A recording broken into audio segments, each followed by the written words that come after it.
Now in this video we will study about the resistivity. It is a constant, means you cannot change it. If we are increase the wire length or decrease the length of the wire, it will not change. It is a constant. Only the resistance change. For example, the silver's material resistivity, that is of 1.6 into 10 raised to minus 8 ohm meter. If we are increase or decrease the wire length, the resistivity of the silver is same as it is. Next, the range of the resistivity of the metal and the alloy is 10 raised to minus 8 to 10 raised to minus 6 ohm meter. The range of the metal resistivity, it is between to the minus 8 to minus 6, means it is a very less resistivity. Due to the less resistivity, it is a good conductor of the electricity. Next, that is of a range of resistivity of a non-metal, which is 10 raised to 12 to 10 raised to 17 ohm meter. Non-metal means the insulator. The insulator's resistivity is 10 raised to 12 to 10 raised to 17. Here the power is into the plus, so the resistivity is very high. So the current is not flow, or you can say the charge is not happen. The next, that is of copper and the aluminum, used for the electrical transmission, as they have a low resistivity. As we see that the metal, it contains a very low resistivity, same like the copper and the aluminum. From the metal also they contains the very low resistivity, due to that it is used for the electrical transmission, as they have a low resistivity. Last point, that is La used in electrical heating device, as their resistivity is high and they do not burn readily. And the alloys resistivity is, it is as compared to metal less resistivity, whereas as compared to the non-metal it is little bit high. So the alloys contains the mirror, or you can say the moderator, so we cannot burn it easily. Now let's see the circuit diagram, but before it we study about the resistor. The resistor is an electrical component that limit or regulate the electrical current. Means it is a one kind of electric device which regulate, or you can say which regulate or that limit of the electric current, that called the resistor. A resistor is anything that electricity can't travel through easily, then we consider as a resistor. The example of the resistor, that is of a fan, bulb, TV, whatever the electrical appliance, that we consider as a resistor, because from it the electricity is not easily passed. In the previous video we will study about the resistor, that if this resistor we connect in the series, then the total resistance, that value we will study. Here you can see in the circuit diagram, total 3 resistance is there. We connect it into a line means the serial. The first one resistance, that is of R1, second resistance R2, and the third resistance, that is R3, that we connected with the ammeter and the battery. And in this wire the current is flow, that is we called I. Battery is used for the create the potential difference, that's why the current is flow. The direction of the current, that is of from the plus to minus. Here you can see in the figure, for the flowing of the current only one way is there, from the positive terminal to the negative terminal. If we are talking about the voltage, then some of the voltage use the first one resistance, some of the volt are using the second one, whereas the some of the voltage use the third one. If we are talking about the R1 resistance, then if the voltage is V1, Same one, if the R2 is used the voltage V2 and the R3 that voltage V3. Now to calculate the voltage in first resistor, as per the Ohm's law we already study that V is equal to IR. So we can write down that V is equal to IR1.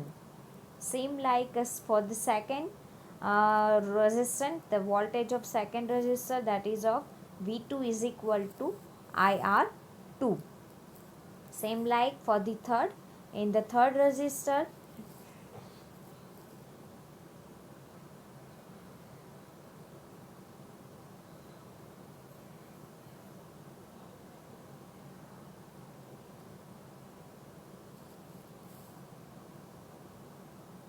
in the third resistor, the voltage that is we say as a IR3. As we see, if we attach the voltmeter, then it is always in a parallel. So we will draw the voltage over here in the parallel for the checking of the voltage. And whatever the reading that we get for the R1, whatever the reading we get, that is called the V1. Same like for the second one, that is called the V2. And also we can connect with the third one. So the V, total V means the total voltage that we can count by the V1 plus V2 plus V3.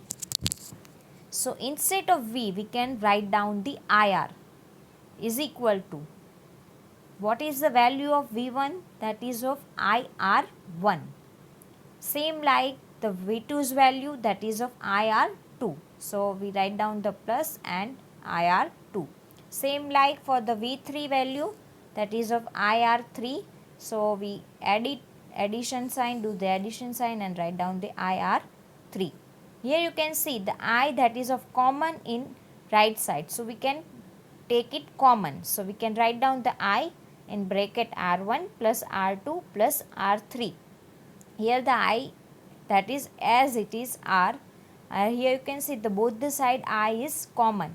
So we can cancel the I. So the total resistance means the R, that is of R1 plus R2 plus R3, means the R1 plus R2 plus R3, that gives the total resistance value, means we get the R, that is called the total resistance.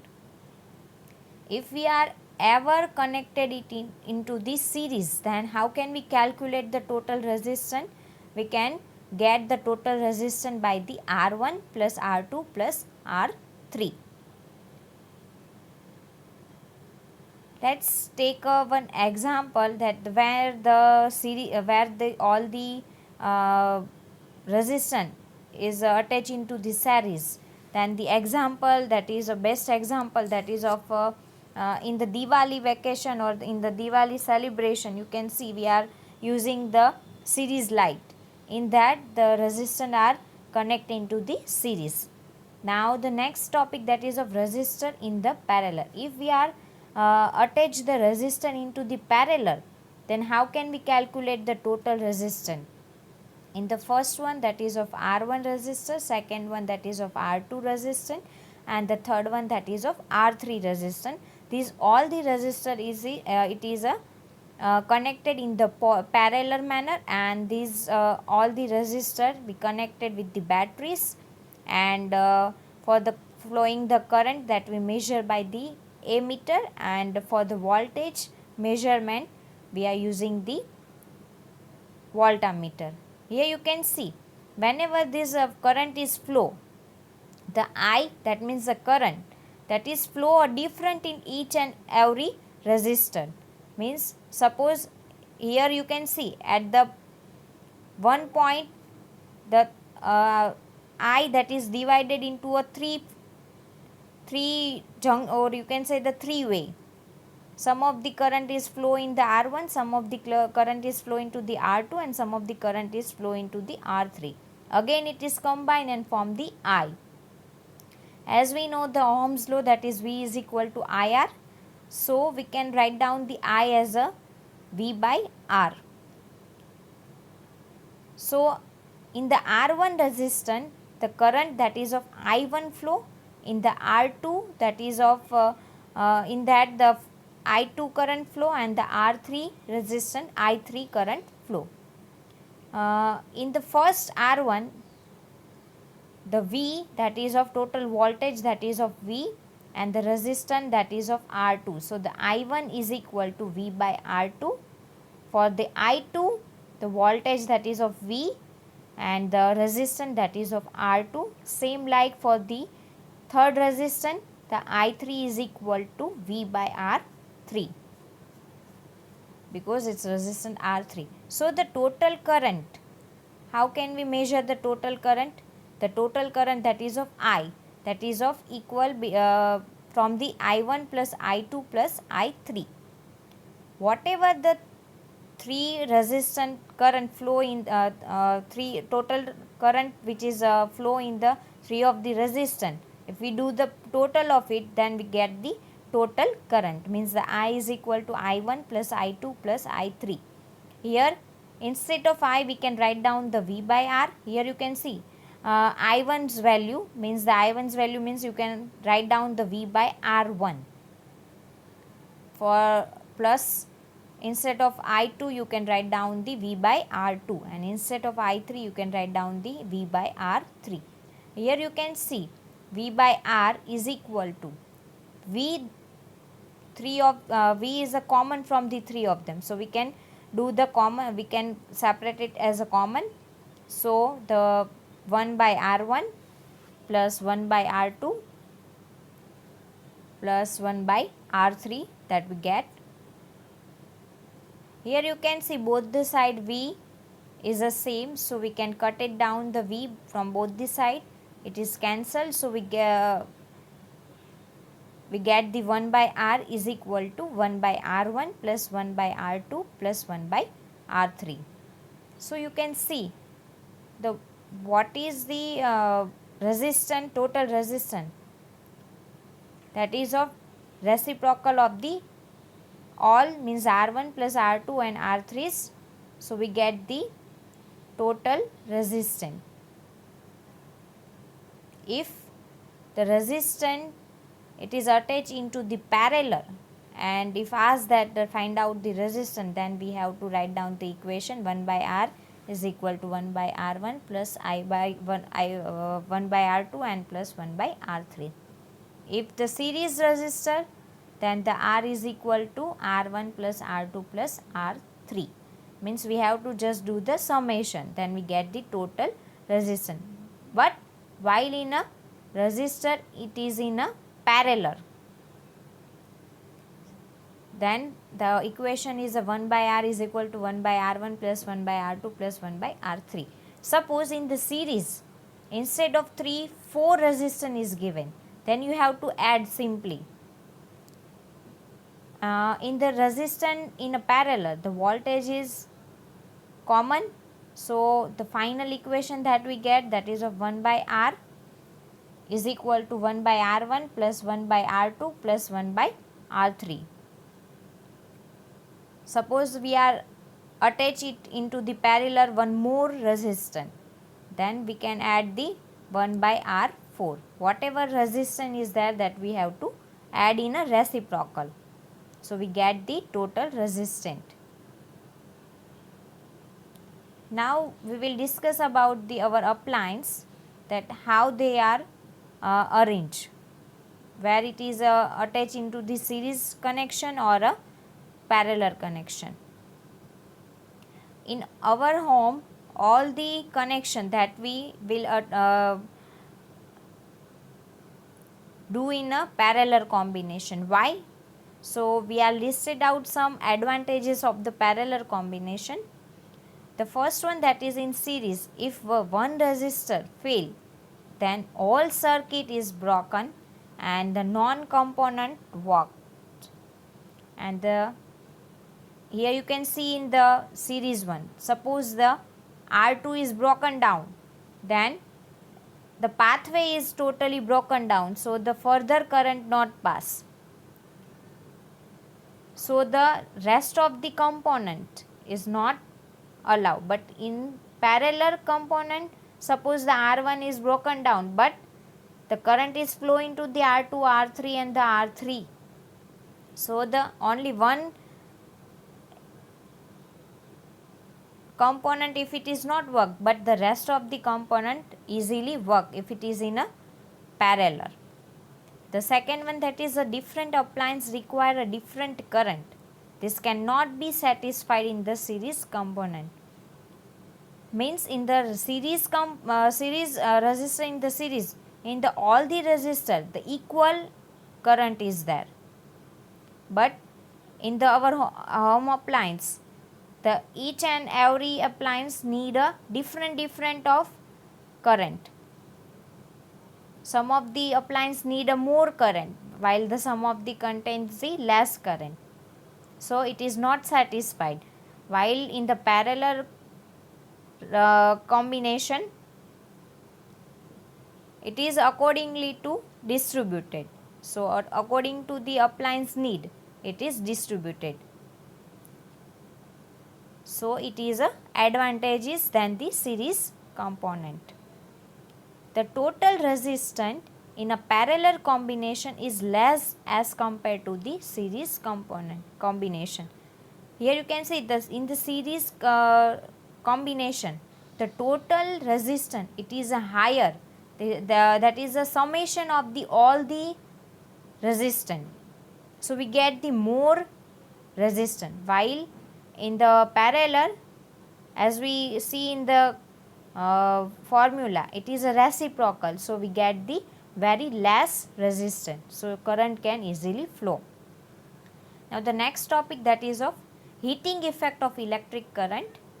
If the conductor is purely resistive, the source of energy continuously get dissipate into form of heat, and due to this heat generation, this process or this effect is known as a heating effect of the electric current. Due to the resistance, the energy is continuously get dissipate, and due to that the heat is generated, and this effect is known as a heating effect. So due to this process, our conductor it is become a hot. So this process is known as a heating effect of electric current. How it is occur? Let's see. One wire is there, it is a conductor. It contains a very high resistance. So this resistance strongly oppose the current. Due to that, the heat is generated. Suppose the current flow is in this direction, while the resistance oppose in opposite direction.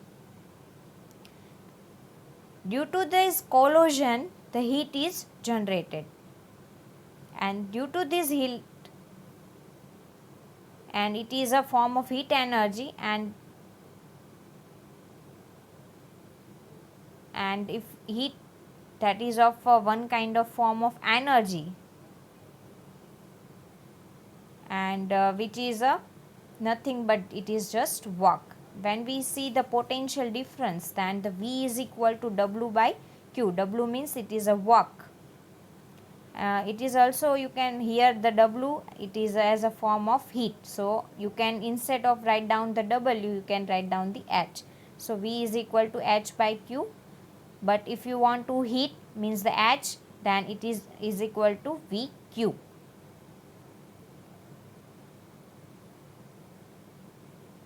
If we are talking about the formula of current, then I is equal to Q by T.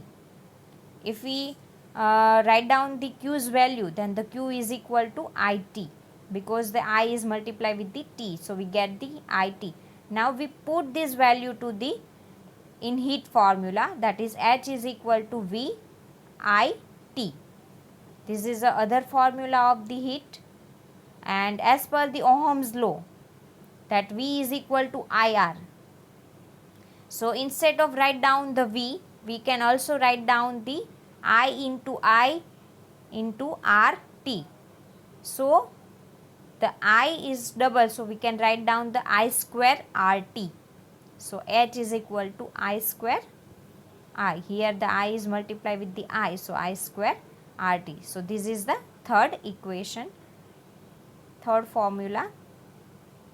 The first formula, second formula and the third formula. This three formula is very important while you are doing the sum.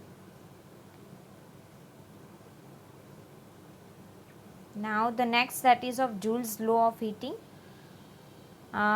This law we can easily describe by the mathematical form, that is H is equal to I square IT.